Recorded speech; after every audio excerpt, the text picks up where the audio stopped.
नारी का नरक। सील से भरी हुई यह छोटी सी कोठरी, जिसकी दीवारों से गरीबी असहाय के असमर्थ साथी की तरह चिपकी हुई है। छत इतनी टूटी फूटी जैसे गिरने ही वाली हो। किसी जमाने में इसमें एक लैंप लटक रहा था, जिसका कंकाल मात्र आज भी टंगा हुआ है।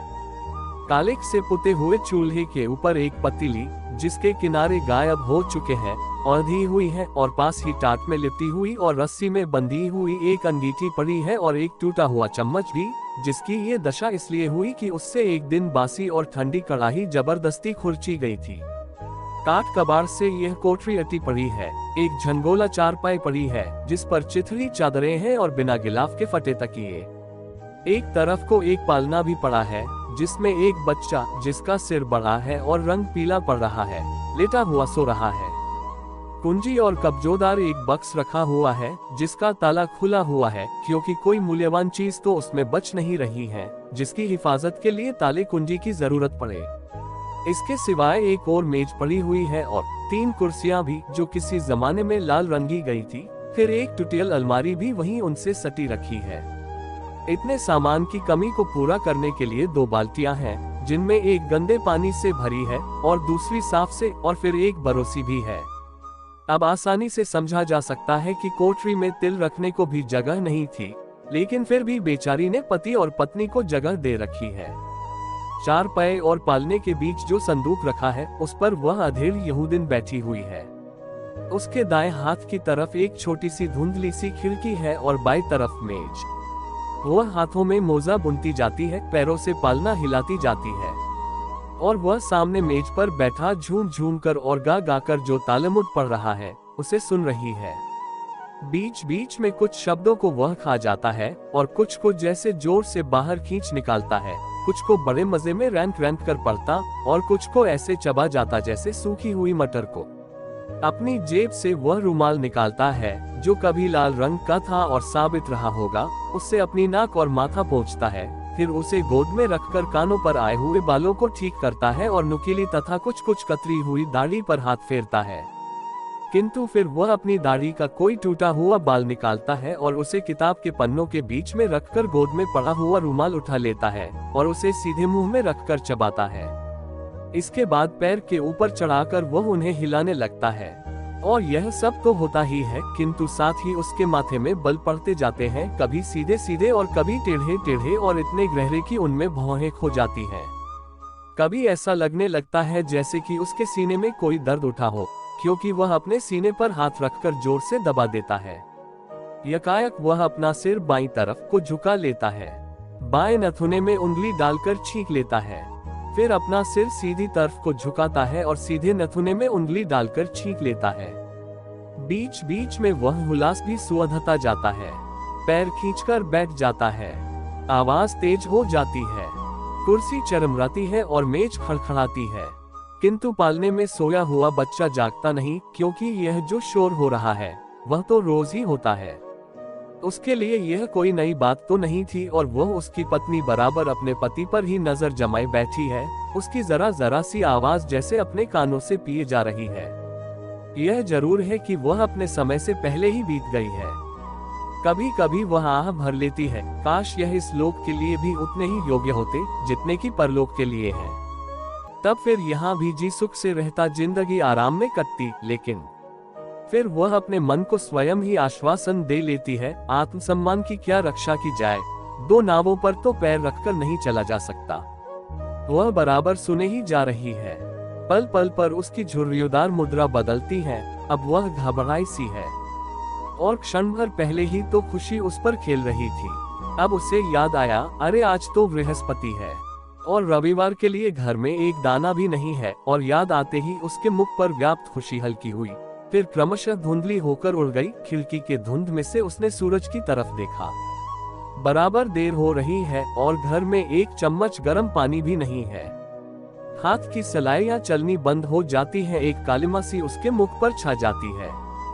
बच्चे की तरफ देखती है, उसे लगता है कि वह बस अब जगने ही वाला है। बेचारा बच्चा कमजोर तो है ही, और उस पर भी उसके पीने के लिए एक बूंद दूध भी नहीं है। उदासी की कलिमा घनी अंधियाली में बदल जाती है। सलाइयां कांपती हैं और रुक रुक कर चलती हैं। और जब उसे यकायक ख्याल आ जाता है कि मियाँ तो बीतने आई, पर उसके बुंदे और चांदी की मोमबत्तियां तो अभी गिरवी ही पड़ी हैं। संदूक खाली पड़ा है, लैंप भी बिक चुका है। तभी सिलाइयां उसकी उंगलियों में हत्यारे की छुरियों की तरह चलने लगती हैं। मुख की उदासी घनीभूत होकर भौं पर जमा हो जाती है और ऐसा लगता है जैसे बस कोई तूफान ही आने वाला हो। उसके गड्ढों में घुसी हुई रूखी मटीली आंखों में जैसे बिजली चमक उठी हो, और वह बैठा पड़ता ही रहा जैसा का तैसा। उसे कुछ पता नहीं कि इतनी देर में ही परिस्थिति में क्या परिवर्तन हो गया। वह नहीं देखता कि पत्नी ने मोजा बुनना बंद कर दिया है। उसका माथा व्यथा भार से दबा जा रहा है और मेरी ओर देख रही है, ऐसी दृष्टि से जो उसकी नस नस को हिला दे। नहीं देखता कि उसके ओंठ कांप रहे हैं, मुंह तमतमा रहा है। वह किसी न किसी तरह अपने को रोके हुई थी, फिर भी तूफान तो उसके अंतर से उमड़ा ही आता था और जरा सा अवसर पाते ही वह टूट भी पड़ेगा।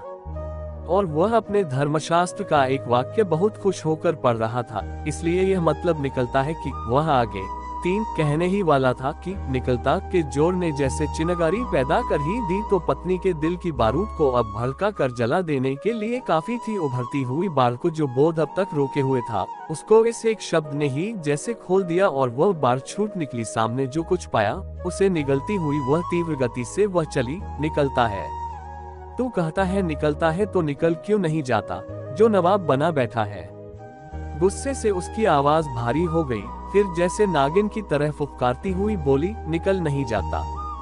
चुकती का दिन आ रहा है, आज बृहस्पति है, बच्चा बीमार है, दूध की बूंद नहीं है। हाय, उसकी आंखें आग उगलने लगी, चुसी और गड्ढे में धंसी हुई छातियां भभक उठी, सांसों में से झंझावात बरस पड़ा और वह पत्थर बना बैठा था। पत्थर खून जैसे सूख गया, सांस बंद हो गई। प्रेत की तरह अपनी जगह से उठा और किवाड़ों से लगकर खड़ा हो गया और पतली की तरफ मुंह किया तो देखा कि क्रोधावेश के मारे उसके हाथ और जीभ दोनों जड़वत हो गए हैं। उसने आंखें जरा मीची और रुमाल को दांतों से दबाया, जोर से सांस ली और तब बोला, सुन, तू जानती है पति सेवा के क्या मानी है? नहीं जानती, और पति के अध्ययन में विघ्न डालती है, हर वक्त उसे कमाई करने के लिए परेशान करती है। उफ, तू बता ना, आखिर इन चिड़ियों के बच्चों को कौन खिलाता है? बोलना। चुप क्यों है? भगवान में विश्वास नहीं करती, दुनियादारी के मोह में उलझी रहना चाहती है, बेवकूफ कमबख्त औरत। अपने पति के काम में सहायता नहीं दे सकती तो विघ्न भी क्यों डालती है? नरक में जाएगी, नरक में। वह चुप रहती है, उसका मुख पीला ही पड़ता जाता है, कंपकपी बढ़ती ही जाती है। पति महोदय को शह मिल जाती है, पत्नी की घबराहट उसमें दृढ़ता पैदा कर देती है। अरे हरामजादी, नरक की आग में पड़ेगी, नरक की आग में। पापिन, वहाँ तेरी जीभ खींची जाएगी, जीभ तब पापों का फल भुगतेगी अच्छी तरह और पति का विरोध करने का मजा चखेगी। वह चुप थी, चुप रही, चेहरा सफेद फूक पड़ गया और वह मन में जानता है कि मैं गलती कर रहा हूँ, व्यर्थ ही निर्दयी बन रहा हूँ, बेचारी की कमजोरी से नीच फायदा उठा रहा हूँ, पर अब वह भी करे तो क्या, गुस्सा हद से जो बाहर हो गया है। उसने उसे फिर धमकाना शुरू किया, तू जानती है दफनाने के क्या मानी है? नहीं जानती, कभी नहीं जान सकती। नरक में दफनाने के मानी है खाई में फेंका जाना और फिर ऊपर से पत्थरों की मार से उस खाई का पाटा जाना, समझी? कभी नहीं समझ सकती, कभी नहीं। तू ऐसे ही दफनाई जाएगी। और जानती है तपाना किसे कहते हैं? तेरी क्या खाक समझ में आएगा, कभी समझ में नहीं आ सकता, कभी नहीं। अरी आग में जलाई जाएगी, आग में, और तेरा पेट फाड़कर उसमें पिघला हुआ सीसा उंडेल दिया जाएगा और कृतल समझती है, तलवार से तेरा सिर काट दिया जाएगा। इस तरह से फक से और फांसी दी जाएगी तुझको, फांसी। सुनती है, फांसी दी जाएगी, फांसी। अब समझी? कुछ नहीं समझी, नहीं समझी। अरे कभी नहीं समझ सकती तू, कभी नहीं। पति का विरोध करने से यही चारों सजाएं मिलती हैं, और करेगी अब कभी जबान दराजी। बेचारी के लिए उसके दिल में दर्द उठ रहा था, पर आज पहली बार उसकी पूरा रौब जम सका है उस पर और वह समझा है कि मैं भी मर्द हूँ। बेवकूफ औरत। आज उसकी समझ में आया कि पत्नी को समझाना कितना आसान है। ऐसा पाप पड़ता है अपने पति देवता का अपमान करने से, समझ ले आज अच्छी तरह। वह एक बार जोर से चीखा और चल दिया। मैं पढ़ने के कमरे में जा रहा हूँ, उसने जरा मुड़कर विनम्र स्वर में कहा और भड़ाक से दरवाजा बंद करके अंदर चला गया। दरवाजे की भड़ाक से बच्चे की नींद खुल गई। भारी पलकें खुली, मोम की सी चिकनाई से झलझलाता हुआ पीला चेहरा हिला और रोने की एक मरगिल्ली आवाज उस कोठरी में रल गई। किंतु वह आपे से बाहर थी। जहां बैठी थी, बैठी रही, कुछ सुना भी नहीं। हाय, उसके घुटे हुए कलेजे से आवाज निकली, तो ये बात है क्या यही? इस लोक में तो कुछ है ही नहीं, पर लोक की कौन जाने। वह कहता है फांसी लगेगी, पत्थर पड़ेंगे, आग में झोंकी जाएगी, सर काटा जाएगा, गला घोटा जाएगा, फांसी लगेगी, उबलता हुआ सीसा पेट चीर कर उंडेला जाएगा, पति की बात न मानने पर, धर्म शास्त्र के विरुद्ध कार्य करने पर। हाँ हाँ हाँ हाँ। फिर वह एकदम जैसे अत्यंत व्यग्र हो उठी। मुझे फांसी लगेगी, लेकिन यही अभी यही, इंतजार किसका करना है अब? बच्चे ने और जोर से रोना शुरू किया, परंतु वह बहरी बनी रही। रस्सी रस्सी, और कोठरी में चारों तरफ वह पागल की तरह घूमने लगी, कोना कोना देखने लगी। रस्सी रस्सी किधर गई? मैं चाहती हूँ मेरी हड्डी भी उसके हाथ न लगे। कम से कम इस नरक से तो पहले छुट्टी ले लूं आज। जरा मजा तो चखे, वह बच्चे को एक दिन पाल कर तो देखे, तब सब चर्बी छट जाएगी आंखों की। मैं अब बहुत सह चुकी हूँ, अब और नहीं सह सकूंगी। बस अब यह आखिर है, अंत होगा। रस्सी रस्सी, उसकी अंतिम चीख ऐसी थी जैसे आग में जलते हुए किसी आदमी की सहायता के लिए पुकार हो। उसे याद है कि एक रस्सी कहीं न कहीं पड़ी है। ओह ठीक है, अंगीठी में बंधी हुई है, अंगीठी में वही होगी जरूर। वह दौड़ गई, अंगीठी से बंधी हुई रस्सी खोली, जैसे कोई अमूल्य निधि पा गई। सिर उठाकर छत की तरफ देखा, लैंप वाला कुंदा मौजूद है, बस अब मेज पर चढ़ने की कसर है। वह चढ़ती है, पर मेज पर से उसने देखा कि बच्चा यकायक चौंक कर उठ पड़ा है और एक किनारे से झुककर पालने के बाहर जाने की कोशिश कर रहा है।